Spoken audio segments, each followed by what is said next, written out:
राजधानी दिल्ली में लॉकडाउन 4.0 में दिल्ली सरकार ने कुछ रियायतों के साथ फिर से दिल्ली की अर्थव्यवस्था को चलाने की कोशिश की है। इस वक्त विश्वासनगर विधानसभा क्षेत्र से विधायक ओम प्रकाश शर्मा हमारे साथ हैं। शर्मा जी, क्या लगता है, क्या फायदा दिल्ली के लोगों को मिल रहा है छूट के बाद? रौनक दिखने लगी है फिर से बाजारों में?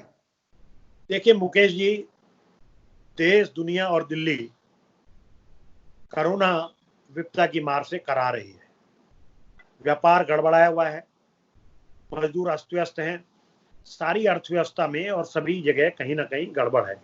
तो मुझे लगता क्या है कि दिल्ली के अंदर जितनी बड़ी बड़ी जो थोथा चना बाजे गन्ना, केजरीवाल जी जितनी बड़ी बड़ी बातें करते थे उस हिसाब से दिल्ली में जिस प्रकार संभालना था ये संभाल नहीं पाए हैं। और कहीं ना कहीं दिल्ली की जनता आज त्राही त्राही कर रही है। इसका एक बड़ा उदाहरण देता हूं मैं।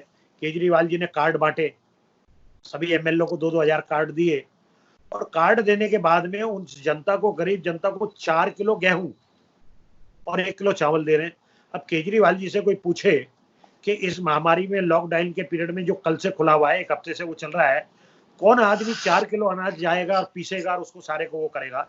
तो केजरीवाल जी का ये जो सारा, तो दिल्ली के अंदर जो रिलीफ और जो सहायता और जो लोगों को मिलनी चाहिए उसको दिलाने में केजरीवाल जी असफल रहे हैं।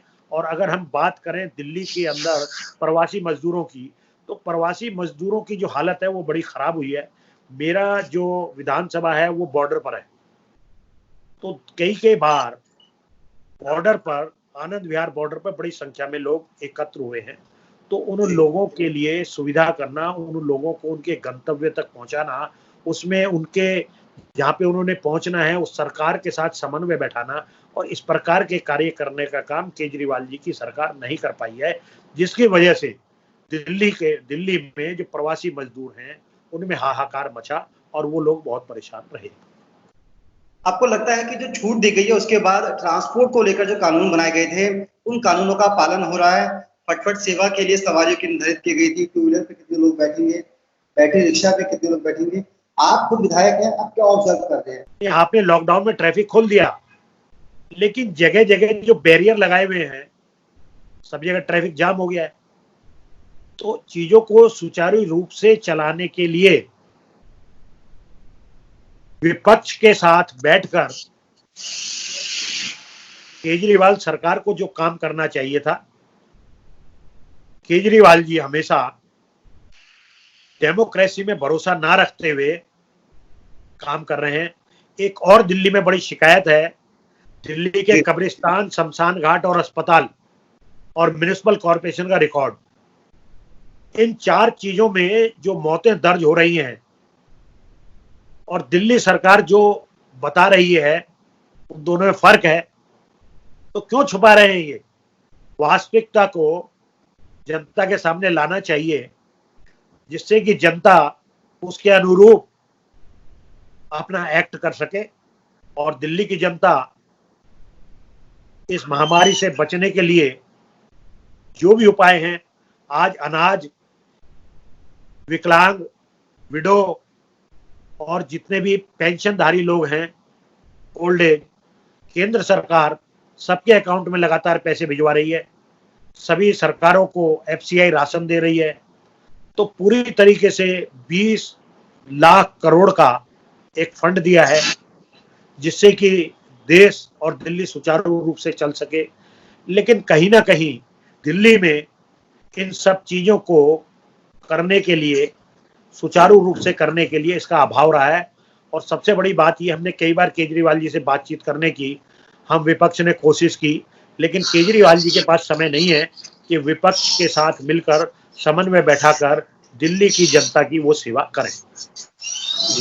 आपको लगता है कि लॉकडाउन 4.0 के अंदर जो ढील दी गई है इसमें तो जल्दबाजी रही है, तैयारी पूरी नहीं थी दिल्ली सरकार की? नहीं, निश्चित रूप से ये तो परिलक्षित हो ही रहा है कि दिल्ली की जो सरकार है वो बिना तैयारी के चीजों में कूद जाती है और केवल वाहवाही और अपना बार बार फोटो छपवाना, ये आपके कोरोना से लड़ने का सही तरीका नहीं है। जी, आपकी सरकार है बीजेपी की निगम के अंदर, निगम सरकार कह रही है कि आंकड़ों में फेरबदल किया जा रहा है। दिल्ली के अंदर मरने वालों की संख्या 550 के करीब है, जबकि सरकारी आंकड़े 150 के अंदर दिखा रहे हैं। आपको लगता है आंकड़ों में कुछ फेरबाजी हो रही है? नहीं, निश्चित रूप से बहुत पहले से ये बात चली आ रही है कि दिल्ली में जितना मुर्दघाट, कब्रिस्तान हॉस्पिटल जी के जो आंकड़े हैं उनका समन्वय दिल्ली सरकार नहीं कर रही है। आप जेडीयू के प्रवक्ता आलोक ने कहा है कि दिल्ली के मुख्यमंत्री अरविंद केजरीवाल को भारत रत्न मिलना चाहिए। दिल्ली में जिस तरह के काम हो रहे हैं, आपको लगता है कि मजदूरों की समस्या एक बड़ी समस्या बन गई है दिल्ली के अंदर? हालांकि दिल्ली सरकार लगातार रोकने का काम कर रही है मजदूरों को, लेकिन उसके बावजूद प्रवासी श्रमिक रुकने को तैयार नहीं है। देखिए, दिल्ली के जो मजदूर हैं जिन्होंने दिल्ली को दिल्ली बनाने में अपना योगदान दिया है, सद्भावना के साथ उनको ट्रीट किया जाना चाहिए था। वो सद्भावना से उनको ट्रीट नहीं किया, इसका तकलीफ हर दिल्ली वाले को है। और जेडीयू के प्रवक्ता जो कह रहे हैं, मैं पूर्ण तरीके से उनकी बात से सहमत हूँ। जी बहुत बहुत शुक्रिया बातचीत के लिए। तो थे विश्वासनगर से बीजेपी विधायक ओम प्रकाश शर्मा। दिल्ली की स्थिति को लेकर कहीं ना कहीं विपक्ष लगातार हमले कर रही है आप सरकार पर, और देखना यही है कि आने वाले दिनों में दिल्ली के अंदर जिस तरह से कोरोना के मामले बढ़ रहे हैं वो क्या रूप दिखाते हैं। शर्मा जी बहुत बहुत शुक्रिया आपका बातचीत के लिए। धन्यवाद sir, thank you very much.